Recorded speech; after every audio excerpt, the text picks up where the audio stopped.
Hello everyone, welcome to A Clear Perspective. I'm Serene. Today let's talk about the Biden-Xi Virtual Summit. The first meaningful move of the two sides was a consensus on easing restrictions on journalist visas.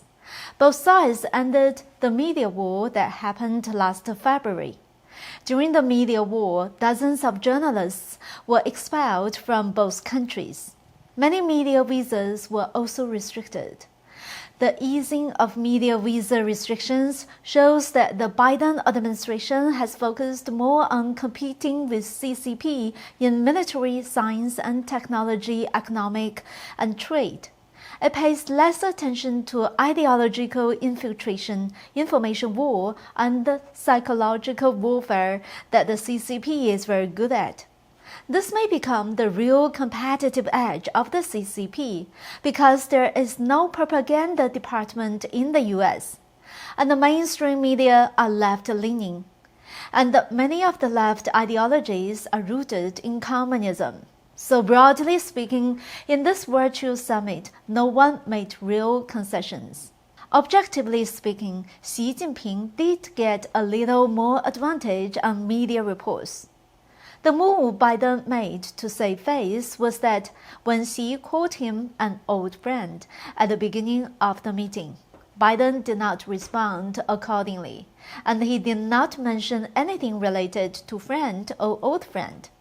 Just a few hours before the summit, White House Press Secretary Jen Psaki answered clearly to a reporter's question.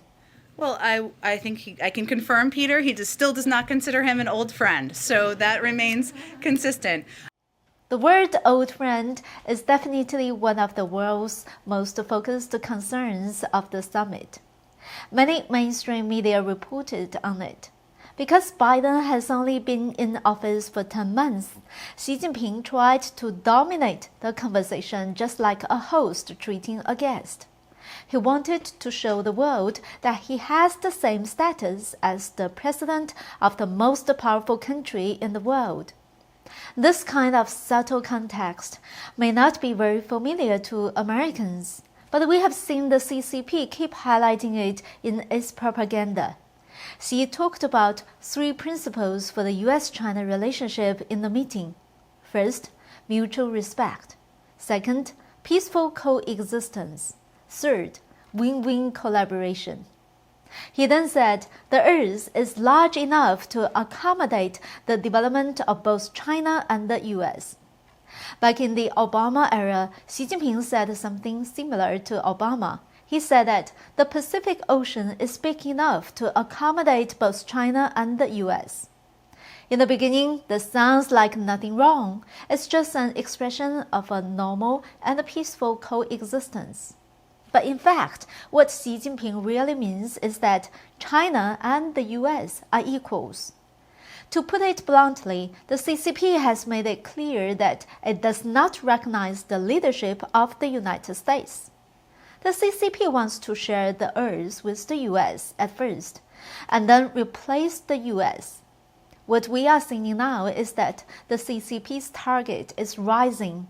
From Obama to Biden, the target of CCP has expanded from the Pacific to the whole world to compete with the US. But it is not Xi Jinping's whim. This is the strategy that the CCP has been advancing and implementing from the very beginning. They have planned a 3-step strategy. The first step is to build up strength and power. The second step is to force the US to give away part of its leadership, so China and the US can have an equal division of the power to lead the world together. The third step is to finally crush the US and completely replace it. The CCP is currently positioning itself in the process of achieving the second step. Xi Jinping has put forward this demand publicly in an unnoticeable manner. The purpose is to tell the world that this is the CCP's ultimate goal, and this is his goal in his 3rd term. That will not change. In addition, when the CCP's official media reported the China-US consensus on journalist visas, they were all highlighting one point: China had achieved equivalent status as the US. The CCP has been forcing the United States to recognize the situation that the two powers are leading the world together. This is what the CCP has implied. So, did the US understand the CCP's intention? Maybe they understand some of it. After the summit, a New York Times article commented that on the world stage, the CCP has taken advantage of the U.S. poor performance on the COVID pandemic, radical conflicts, and the Afghanistan withdrawal to increase its influence in international organizations. It intends to establish an anti-Western alliance with Russia, Iran, Cuba, and other countries to compete with the U.S. for the world's leadership and on technology advancements, including aerospace and cyberspace. CCP considers itself to have advantages in these fields. The article specifically mentioned that to dominate the world, Xi needs to dominate East Asia first. The largest barrier in East Asia is Taiwan, so the CCP has always been eager to take over. This is a correct understanding to me. The U.S. government has some moves accordingly. On November 16th, Josh Rogan, a well-known liberal, published an article on the Washington Post saying that the White House is expected to announce the Biden administration is imposing a diplomatic boycott of the Beijing Winter Olympics. The president and the government officials will not attend, only the athletes will go.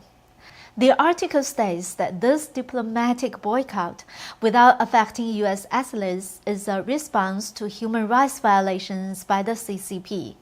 The U.S. government will inform its allies, but it is up to them to decide whether to follow. On the same day as the summit, U.S. Commerce Secretary Gina Raimondo indicated that the U.S. won't join CPTPP, but will pursue a new and more robust framework, hoping to work with Japan to counter the excess capacity of the Chinese steel industry. Next, let's talk about the vaccine. The COVID vaccines have been available for almost a year now. Pfizer has received the most emergency use authorizations from the Food and Drug Administration, FDA.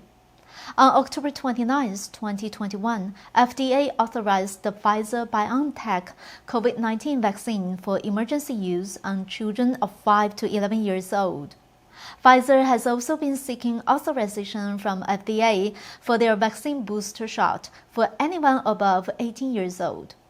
Meanwhile, Pfizer has been conducting clinical trials on babies of only 6 months to 4 years old. At this point, Pfizer's vaccines almost cover a person's entire lifespan, from birth to death. Today, we share an investigative report published in the British Medical Journal. Early this month, a whistleblower has accused Pfizer's contractor of serious violations during clinical trials, including data fraud. But the company fired the whistleblower the same day after she emailed a complaint to the FDA. Let's start with the report. It said that a U.S. clinical research company, Montaigne Research Group, was the contractor for Pfizer's clinical trial of the COVID-19 vaccine. Brooke Jackson, Montaigne's then regional director, provided the British Medical Journal with dozens of internal company documents, photos, audio recordings, and emails. She said that the company had committed serious violations in the Phase 3 clinical trial of the Pfizer COVID-19 vaccine. Jackson is a trained clinical trial auditor with more than 15 years of experience in clinical research coordination and management. She said the company, first, fabricated the data, second, unblinded the experiment too early, third, employed undertrained personnel who were not able to track and report adverse reactions after the vaccinations. Jackson also listed several other phenomena she had witnessed, such as vaccines not being stored at proper temperatures, mislabeled laboratory specimens, etc. She pointed out that Ventania was targeting its staff for reporting these types of problems. The chaos in management at Ventania was also confirmed by other directors. According to the report, in a meeting between Jackson and the two directors in late September 2020, one director admitted that the company wasn't able to count the types and the number of errors they found during quality control and the paperwork examinations, because there were new errors coming out every day. These were the problems Jackson found during the 2-week period she was employed at Ventania in September 2020. She repeatedly notified Ventania of these problems, but the company was not serious about them. She then started taking photos of the violations that she saw. Then she filed a complaint to the FDA. However, on the same day, Ventania fired her. Two former Ventania employees also anonymously confirmed the content of her complaint to the British Medical Journal. They said that the problems persisted after Jackson left the company.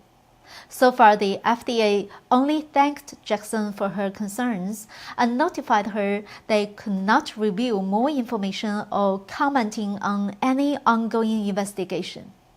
The FDA has not yet inspected Ventania's clinical trial site. Let's take a look at Pfizer's reaction to the British Medical Journal article.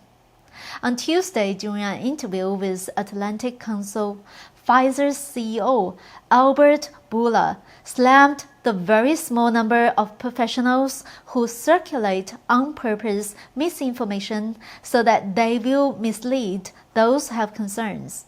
He said, "Those people are criminals. They are not bad people. They are criminals because they have literally cost millions of lives." Seems like Pfizer's CEO does not concern about whistleblowers' allegation. Maybe he received strong support from bigwigs. In 2019, soon after Scott Gottlieb resigned as the FDA commissioner, he was appointed as a board member of Pfizer. Dr. Susan Desmond-Hellmann also sits on the board of Pfizer. She used to manage the Bill and Melinda Gates Foundation from 2014 to 2020. Sources revealed that the Bill and Melinda Gates Foundation owns shares of Pfizer. Another connection between Pfizer and the Gates Foundation is Dr. Holly James. She is a biostatistics expert. She is also a member of the Vaccines and Related Biological Products Advisory Committee at the FDA. Dr. James, also with NIAID, co-developed the controversial clinical trials for Moderna and Pfizer's mRNA vaccines at her research center in Seattle. The Bill and Melinda Gates Foundation funded the research center. Dr. James received research funds from the Bill and Melinda Gates Foundation from 2006 to 2012. FDA Acting Commissioner Dr. Jane Woodcock is another key person connecting Pfizer and the Gates Foundation. She has been with the FDA since 1986. Biden originally nominated Dr. Woodcock as the FDA commissioner, but it was strongly opposed by some state attorney generals and 28 groups. Biden instead appointed her as the FDA acting commissioner to skip the confirmation process of the Senate. On August 23rd, FDA fully approved the COVID-19 mRNA vaccine made by Pfizer-BioNTech. Many Pfizer's connections have also worked on the FDA advisory committees, including former Pfizer vice president, chair of the Independent Data Monitoring Committee for Pfizer clinical trials, etc. Well, that's it for today. Please subscribe, like, and share our program. Thank you very much, and I hope to see you next time.